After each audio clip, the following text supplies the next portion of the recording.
Bonjour à tous et bienvenue dans le Talk Décideur du Figaro, confiné une nouvelle fois avec mon invité aujourd'hui, c'est Claire Wysand qui est DG par intérim d'Engie depuis seulement quelques semaines. Donc c'était juste en fait avant que la crise sanitaire prenne l'ampleur qu'on connaît aujourd'hui. Donc pour une prise de fonction plus ou moins sportive, j'imagine, Claire Wysand, bonjour, c'est le moins qu'on puisse dire.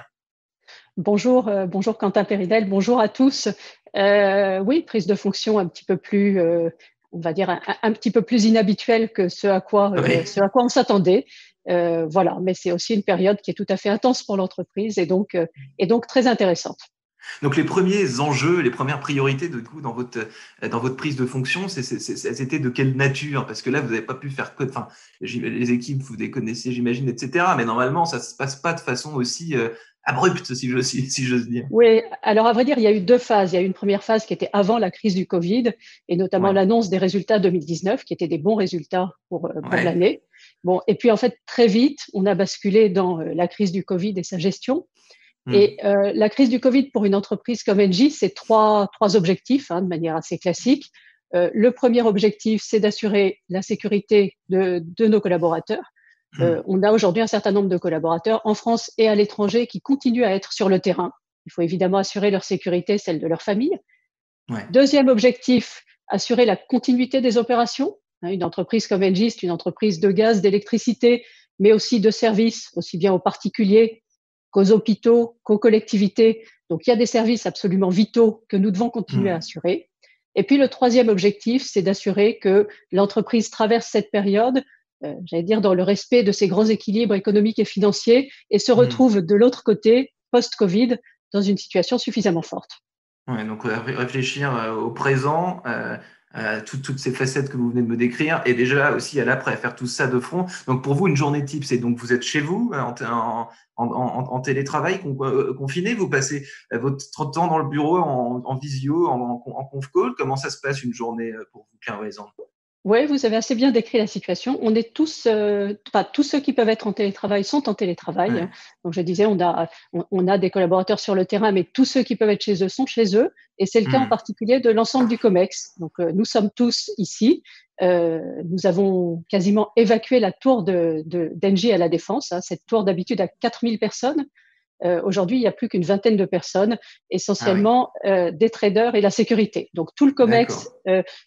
est en particulier à la maison et effectivement, je passe ma Hmm. journée devant cet ordinateur.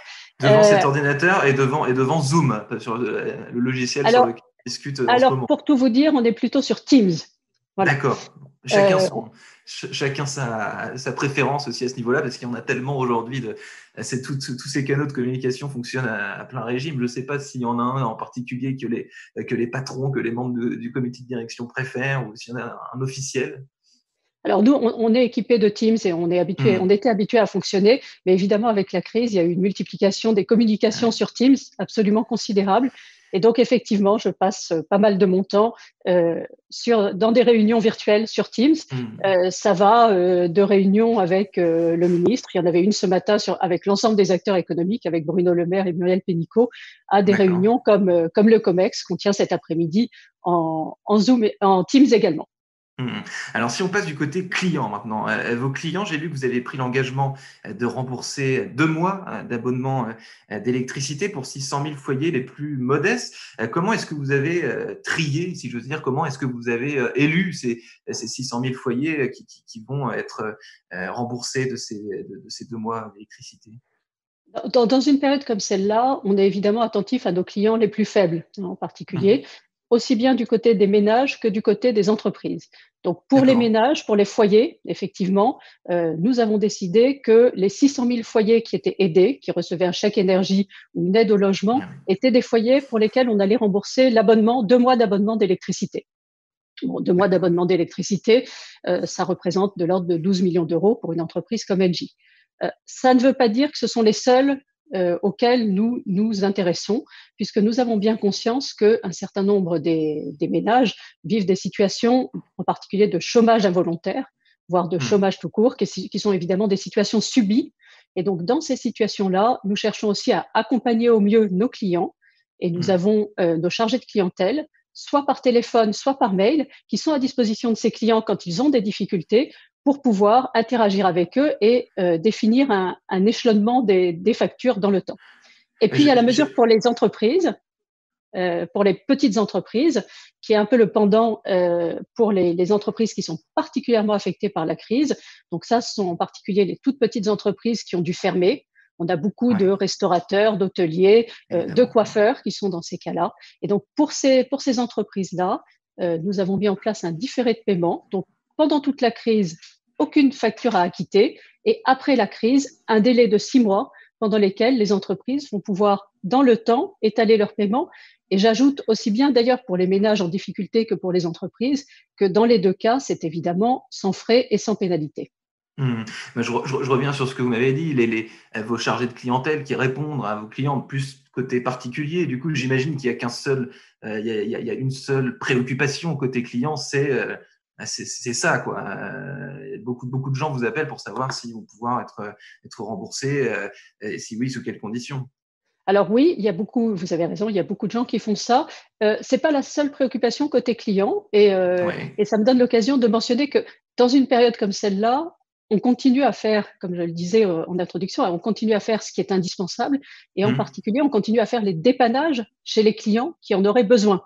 Les entretiens chaudières, etc. Les entretiens chaudières, quand ils sont urgents, évidemment, on les fait. On ne peut pas laisser un foyer sans eau chaude, sans moyen de se chauffer. Et donc ça, depuis le début de la crise, on a déjà fait 40 000 interventions chez des particuliers. Mais typiquement, ça fait partie des activités qui se poursuivent. Qui se poursuivent physiquement, parce qu'évidemment, les dépannages, ça peut difficilement se faire sur Zoom ou en télétravail. Pour amorcer la reprise, Claire Wysand, vous prévoyez, j'ai lu le déploiement d'un système de récompense à vos abonnés qui font des efforts dans leur consommation d'énergie. Comment est-ce que ça va se traduire, ça? Vous allez regarder un petit peu s'il y a des progressions, si j'ose dire, dans la consommation de vos clients s'ils consomment moins, et ensuite cette récompense, elle se traduira comment?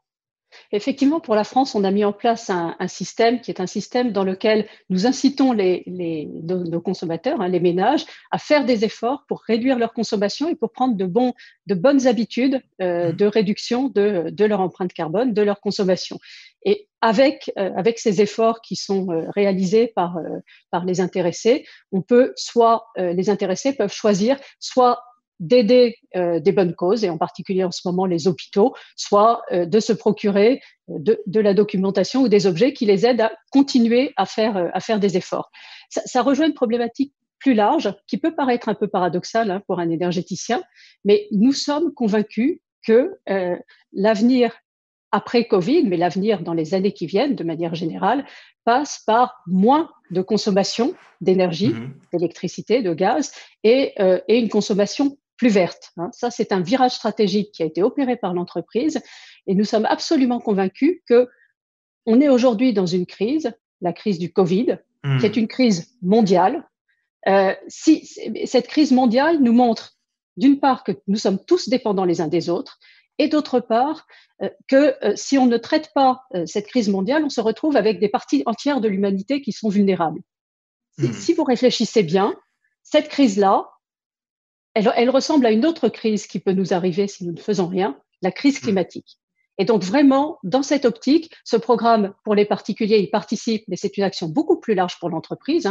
On vend des services aux entreprises et aux villes pour réduire leur empreinte carbone. On est dans une situation dans laquelle, si on n'agit pas ensemble pour gérer la crise climatique, on sera demain dans une situation collective absolument dramatique. Alors Claire Wysand, j'ai lu aussi que vous étiez dans la presse la semaine dernière, vous étiez vous à titre personnel dans la shortlist, j'aime pas beaucoup ce mot anglais, mais dans la shortlist des potentiels DG officiels, parce que pour le moment vous êtes DG par intérim d'Engie. J'imagine que cette situation de crise et la façon dont vous la gérez, c'est d'autant plus important pour vous à titre personnel pour être ensuite DG pérenne d'Engie. Alors moi j'ai un seul objectif. Et d'ailleurs, cet intérim de la direction générale, je l'exerce avec 2 collègues, Paolo Almirante, qui est le chef des opérations, et Judith Hartmann, qui est la directrice financière. Et tous les 3, nous avons collectivement un seul objectif, qui est d'amener l'entreprise à sortir de cette période difficile, à être forte demain, comme on se le disait tout à l'heure. Et cet objectif, comme vous pouvez l'imaginer, c'est un objectif qui suffit à nous occuper, j'allais dire, matin, midi et soir. Donc, je suis entièrement concentrée sur cet objectif et je pense vraiment que pour l'entreprise et pour ses 170 000 salariés, ce qui compte aujourd'hui, c'est ça. Et une direction générale plus officielle, disons, ça viendra après, une question qui viendra plus tard. Merci infiniment, Claire Weisand, d'avoir répondu à mes questions pour le Talk Décideur du Figaro. Je vous souhaite donc bon courage, un bon confinement et à bientôt. Merci à vous.